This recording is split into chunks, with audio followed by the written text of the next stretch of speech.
Hi everyone, my name is Suzanne and I'm a Chinese metaphysics master in Hong Kong. Today I'm going to continue my series on Sun Tzu's Art of War.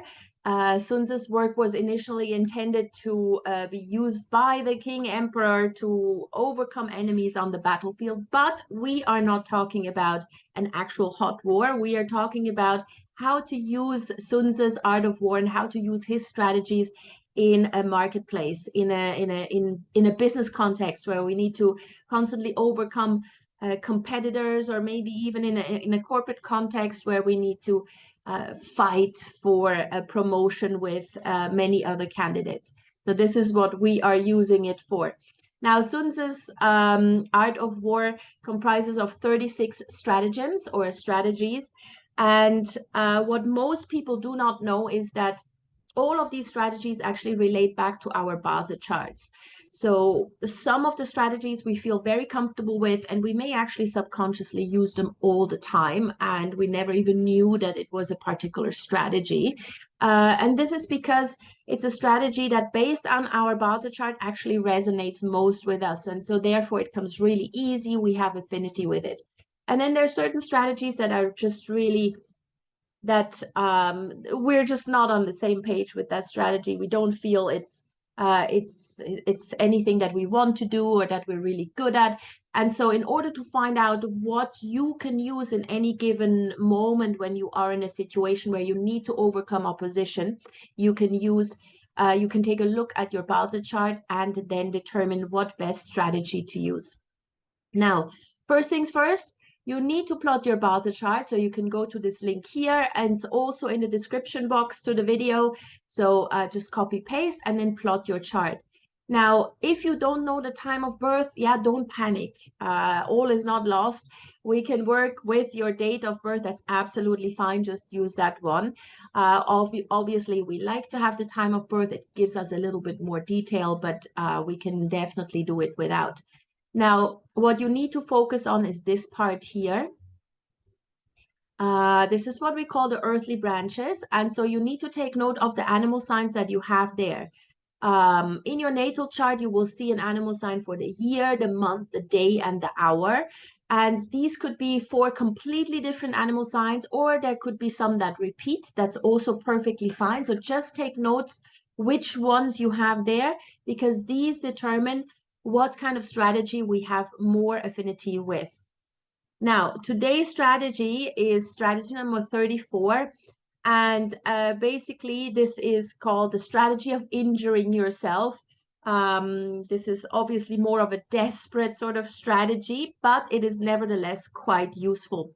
Now, it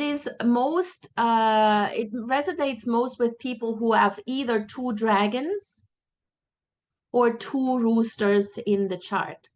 So not a dragon and a rooster, but rather if you have 2 dragons or 2 roosters in your Bazi chart, then this is the strategy for you. Now, if you have 3 roosters, obviously that also applies. If your whole chart is full of roosters, if you get 4 roosters, also applies, right? But you need to have at least 2 of both.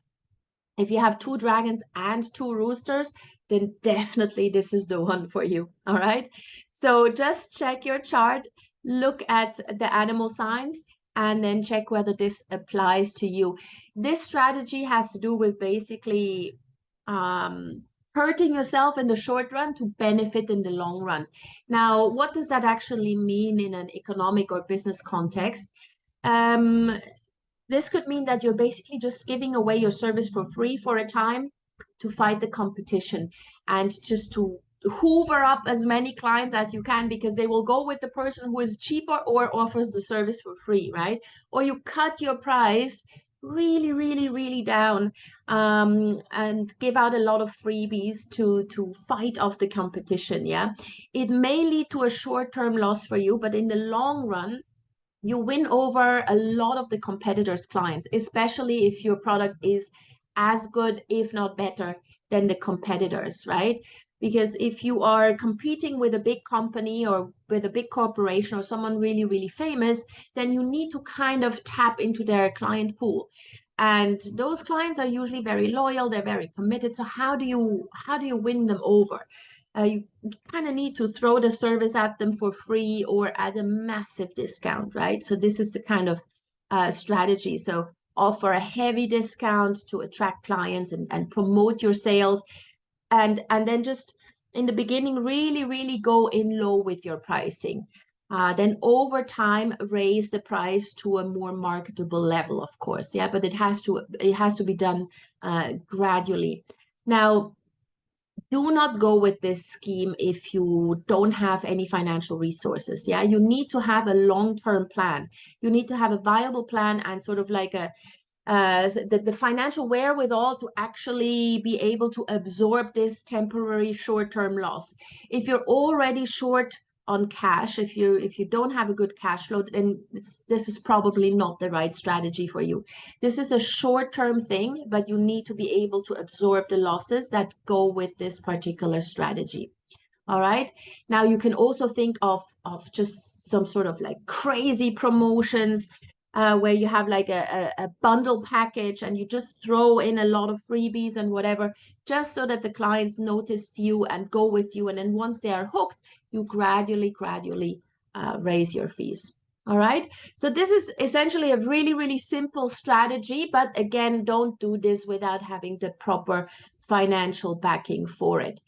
So if you do have any questions for me, please put them in the comment section below, or you can contact me directly. My email address is in the description box to this video.